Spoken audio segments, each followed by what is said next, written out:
Hello and welcome to another episode of the ReUp. My name is Jason Delgado, back for another week of excitement and adventure in the world. Thank you for joining me. This is the ReUp. Every week I kind of break down what's been going on with me, things I've noticed in the world, experiences I've had that might be funny or enjoyable to anyone else. Trying to live that dream, I'm out here in Los Angeles trying to be a stand-up comedian extraordinaire and telling the little adventures along the way. So, welcome if this is your first time joining.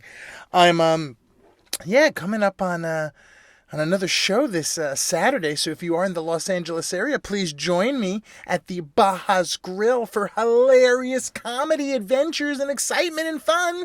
Going to be happening 6 to 8, 3250 Wilshire. Saturday night, free comedy, cheap drinks, good food, race cars outside. Let's go. But yeah, should be fun. So if you can make it out, please do. Besides that, the week has just been kind of, balancing, the work-life situation, seeing kind of what's been going on in the world has been a little bit stressful. I have a video that a buddy showed me this week. They sent out, I guess that's hitting the world. Bed Bath & Beyond, man. Check it out.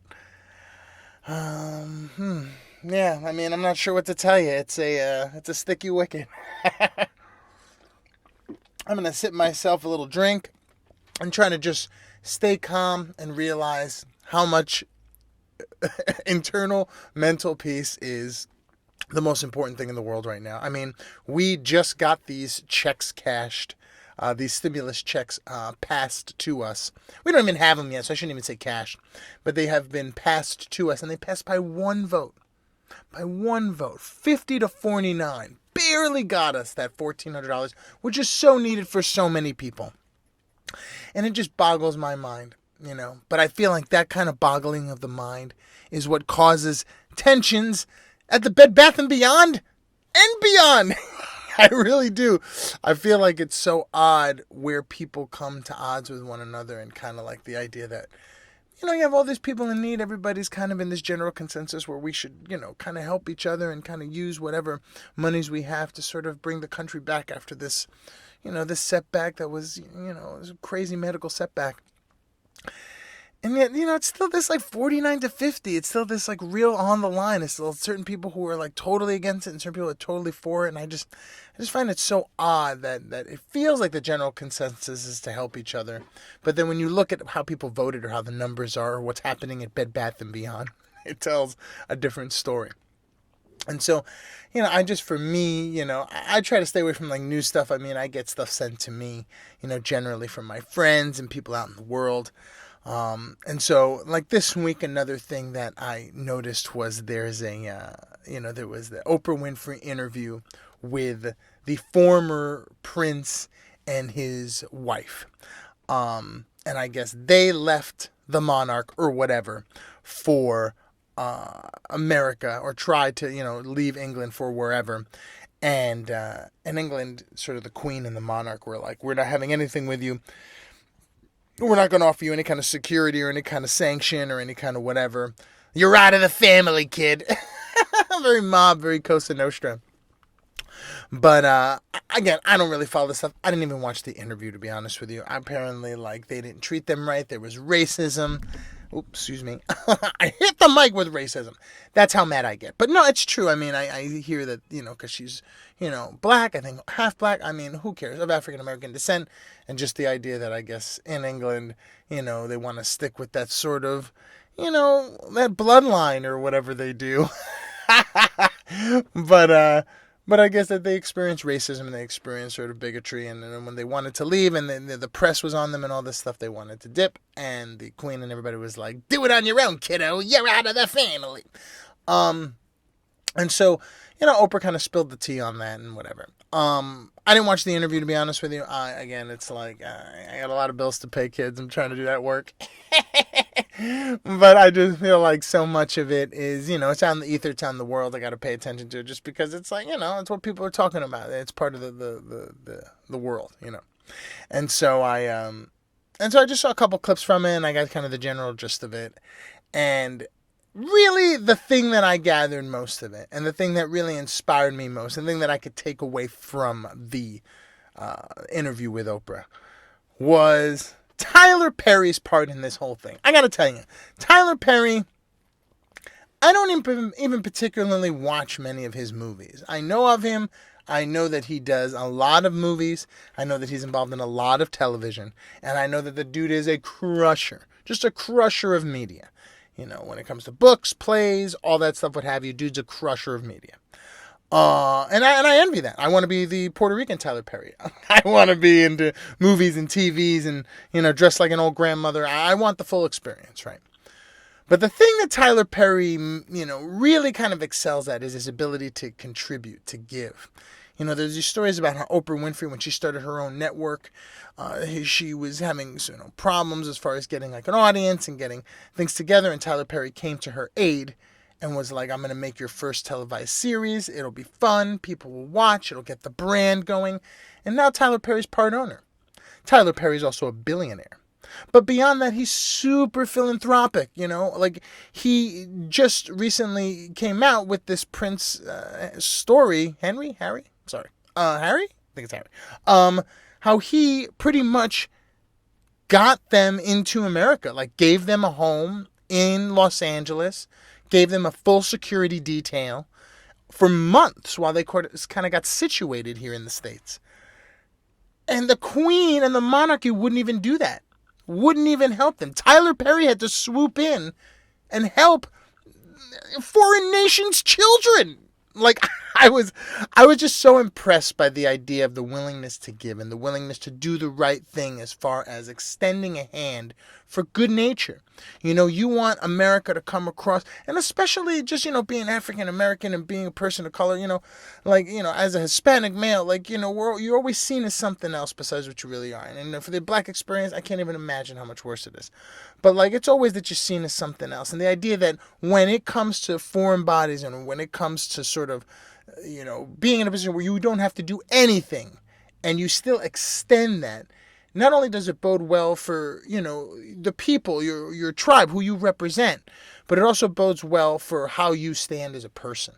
You know what I mean? Like, you know, billionaires are, as soon as you become a billionaire, you're immediately crapped on. You know what I mean? Like, you can have 555 million, you're fine. A billionaire, you're evil.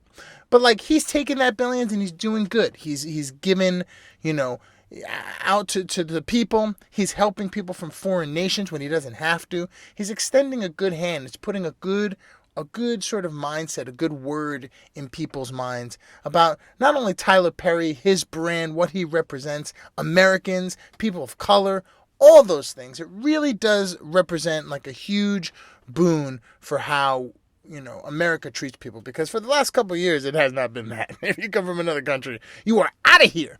But like now, to give that sort of proper extent for something that really doesn't even have to be, just sheer diplomatic. You know what I mean? Not even true diplomatic, just human diplomacy.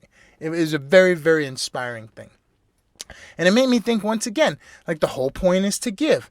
It's like the more you're giving, the more you're getting. The more you're doing, the more you're contributing, the more you're receiving. And you know, you look at somebody like Tyler Perry, whether you like his movies or not, or whether you like his brand or not, like the dude's a crusher. The dude contributes so much and does so much for so many people that it's super inspiring to see in a position with like the kids from England. He's still coming in and helping out, you know what I mean? And still representing well. You know, and he's doing his thing, man. And now he's part owner of the OWN network with Oprah. Dude's a crusher, man.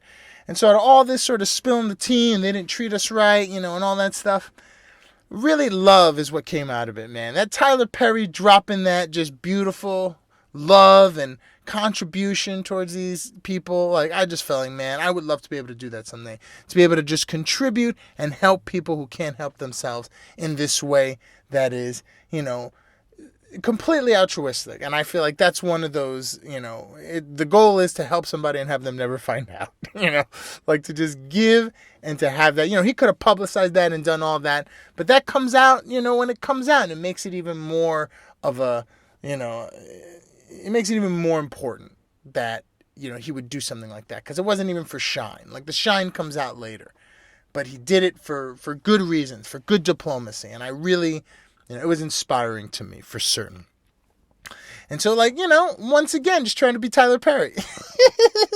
Give me that grandma suit.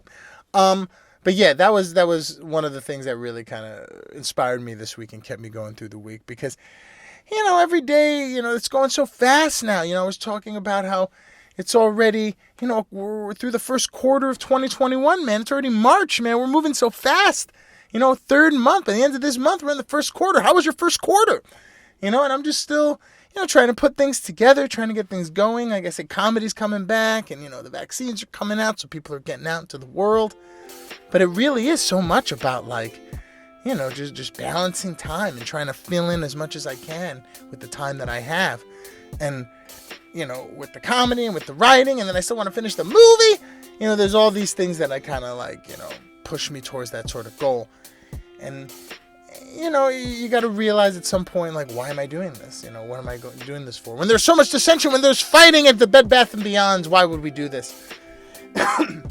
Excuse me. And I think it really comes down to, seeing how on the other side of that, after, the struggle and after you kind of contribute in that way, you get to do cool stuff like, save the Queen of England's kids and, like, give out mansions for months.